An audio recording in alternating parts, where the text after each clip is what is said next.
ಶಕ್ತಿ ಯೋಜನೆ ಕಾಂಗ್ರೆಸ್ ಸರ್ಕಾರದ ಮಹತ್ವಾಕಾಂಕ್ಷಿ ಯೋಜನೆ. ಸಾಕಷ್ಟು ವಿರೋಧದ ನಡುವೆನೇ ಜಾರಿಯಾಗಿದ್ದ ಈ ಯೋಜನೆ ಇದೀಗ ಅಂತಾರಾಷ್ಟ್ರೀಯ ಮಟ್ಟದಲ್ಲಿ ಮನ್ನಣೆಯನ್ನು ಗಳಿಸಿದೆ. ಹೀಗೆ ನಿರೀಕ್ಷೆಗೂ ಮೀರಿ ಯಶಸ್ವಿಯಾಗ್ತಿರೋ ಬೆನ್ನಲ್ಲೇ ಬಿಎಂಟಿಸಿ ಸಿಬ್ಬಂದಿ ಹಣ ಮಾಡೋಕೆ ಕಳ್ಳದಾರಿ ಹಿಡಿದಿದ್ದಾರಾ ಅನ್ನುವಂಥ ಪ್ರಶ್ನೆ ಮೂಡ್ತಿದೆ. ಬಿಎಂಟಿಸಿ ಸಿಬ್ಬಂದಿಯಿಂದಲೇ ಹಳ್ಳ ಹಿಡಿಯುತ್ತಿದ್ಯಾ ಶಕ್ತಿ ಯೋಜನೆ? ಕಳ್ಳ ಟಿಕೆಟ್ ನೀಡಿ ಸರ್ಕಾರಕ್ಕೆ ವಂಚಿಸುತ್ತಿದ್ದಾರಾ ಕಂಡಕ್ಟರ್ಸ್?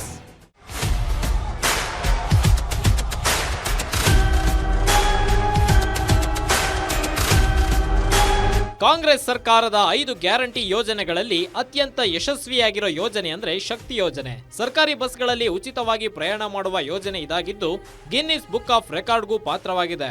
ಹೀಗೆ ಅಂತಾರಾಷ್ಟ್ರೀಯ ಮಟ್ಟದಲ್ಲಿ ಯಶಸ್ವಿ ಗಳಿಸಿರೋ ಯೋಜನೆ ಹಿಂದೆ ಸಿಬ್ಬಂದಿ ಕಳ್ಳಾಟ ಆಡ್ತಿದ್ದಾರಾ ಅನ್ನೋ ಅನುಮಾನ ಮೂಡುತ್ತಿದ್ದು, ಇದಕ್ಕೆ ಪುಷ್ಟಿ ಎನ್ನುವಂತೆ ಸಾಕ್ಷಿಗಳು ಗ್ಯಾರಂಟಿ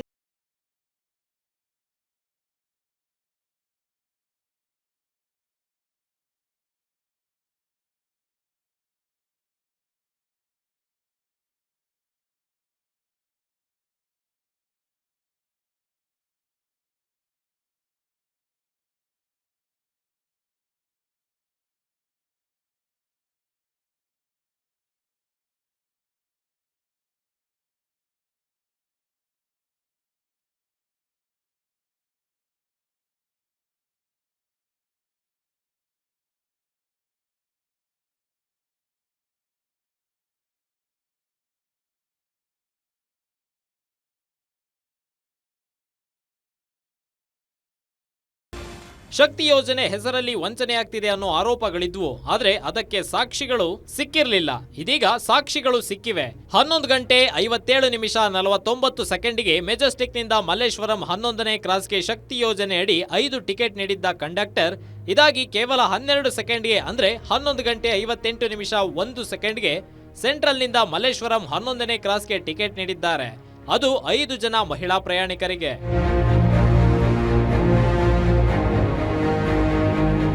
ಅಂದ್ರೆ ಮೆಜೆಸ್ಟಿಕ್ ಟು ಸೆಂಟ್ರಲ್ ಬಸ್ ನಿಲ್ದಾಣಕ್ಕೆ ಇರೋದು 4.5 ಕಿಲೋಮೀಟರ್. ಇಷ್ಟು ದೂರ ಸಾಗೋಕೆ ಕನಿಷ್ಠ 10 ನಿಮಿಷವಾದ್ರೂ ಬೇಕು. ಆದ್ರೆ ಡಿಪೋ 22ಕ್ಕೆ ಸೇರಿದ KA 51 AK 4201 ನಂಬರಿನ ಬಸ್ ಜಸ್ಟ್ 12 ಸೆಕೆಂಡ್ ನಲ್ಲಿ ಇಷ್ಟು ದೂರ ಕ್ರಮಿಸಿದ್ದಾರೆ.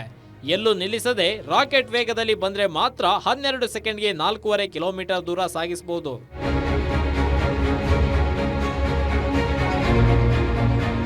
ಕನ್ನಡ ರಾಜ್ಯೋತ್ಸವದ ದಿನ ಬಿಎಂಟಿಸಿ ರಾಕೆಟ್ ವೇಗದಲ್ಲಿ ಸಾಗಿದ್ದು ಅದೇ ವೇಗದಲ್ಲಿ ಟಿಕೆಟ್ ನೀಡಿದಂತಾಗಿದೆ. ಅಂತಾರಾಷ್ಟ್ರೀಯ ಮಟ್ಟದಲ್ಲಿ ಮನ್ನಣೆ ಗಳಿಸಿರೋ ಶಕ್ತಿ ಯೋಜನೆ ಇದೀಗ ದುರುಪಯೋಗ ಆಗ್ತಿದ್ದು, ಈ ನಿಟ್ಟಿನಲ್ಲಿ ಸಂಬಂಧಪಟ್ಟ ಅಧಿಕಾರಿಗಳು ಕ್ರಮ ಕೈಗೊಳ್ಳಬೇಕಿದೆ. Ullas Kiruvase, Guarantee News, Bengaluru.